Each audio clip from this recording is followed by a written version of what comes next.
Logan froze mid-sentence, the clicker trembling in his hand, as David Lynn stood at the door and said, "This pitch is no longer relevant." Paul's smile vanished.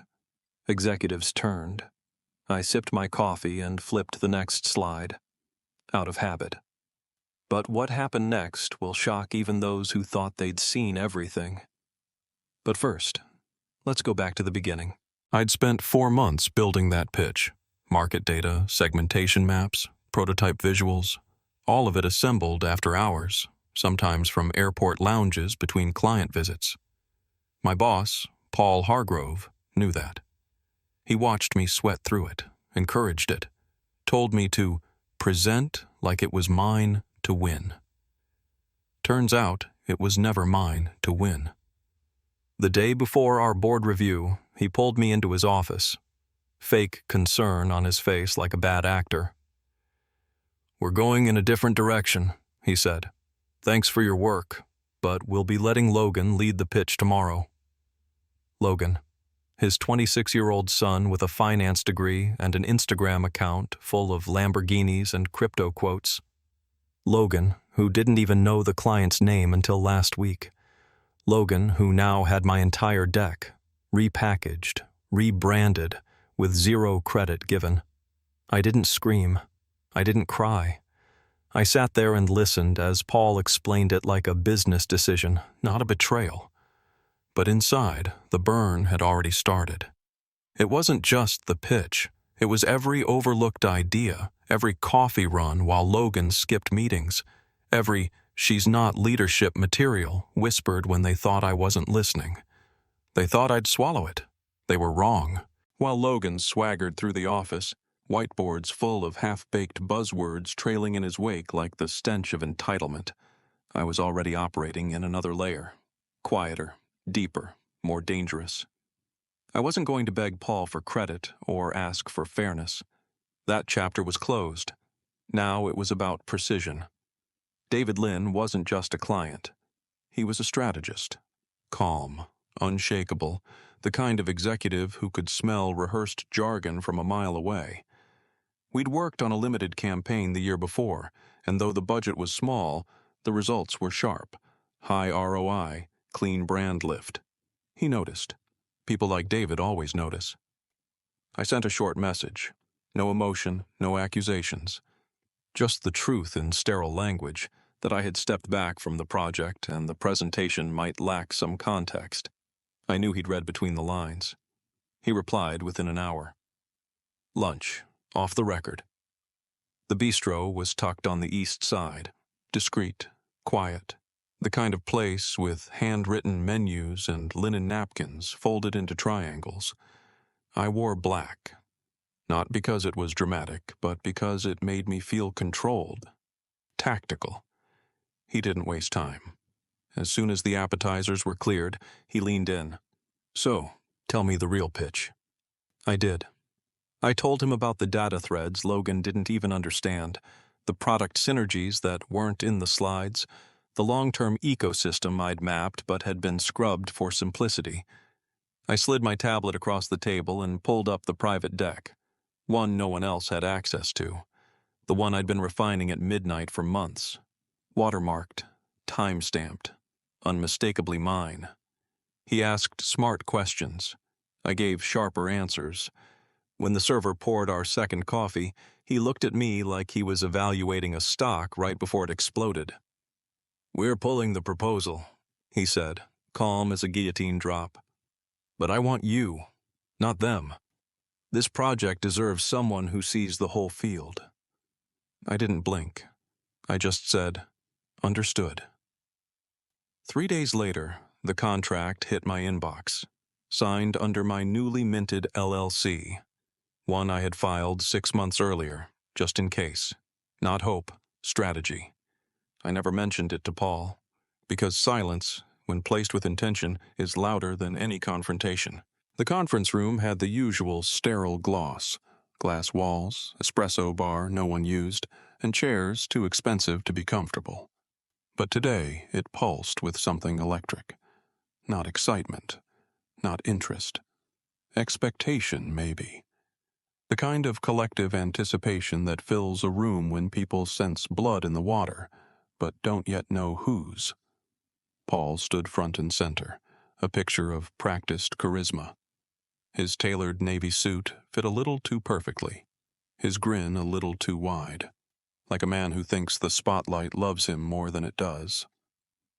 Logan was beside him, clicking through my slides with a shaky rhythm, his voice thin and too fast.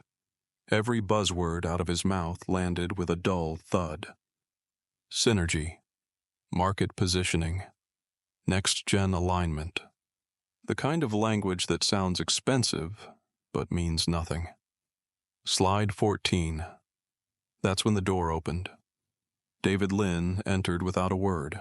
No entourage, no briefcase, just calm authority dressed in charcoal gray. Paul's smile tightened, but he recovered quickly. Too quickly. "David, great timing. We're just getting to—" David didn't stop walking. He didn't sit. He didn't smile. He raised one hand like a referee ending a game. "I won't be staying," he said, voice low and absolute. "Our team's decided to partner with another strategic lead. This pitch is no longer relevant." The silence that followed wasn't shocked. It was surgical. Logan froze mid-sentence, the clicker still raised in his hand like a forgotten prop. Paul blinked twice, then managed, "Wait, who?" David's reply was sharp enough to cut the air. "Ms. Delaney. She'll be leading from here. Contract was signed Monday." And then he left. No explanation, no apology, just truth dropped like a stone into still water. Logan's face turned a blotchy shade of red. His jaw clenched, but he didn't speak. Couldn't. Paul stood stiff, suddenly looking much older under the LED lights, like the polish had started to peel. Around the table, the executives shifted uncomfortably. One cleared his throat. Another pretended to scroll through notes on a tablet. "Me?" I sat 2 seats down, steady and silent.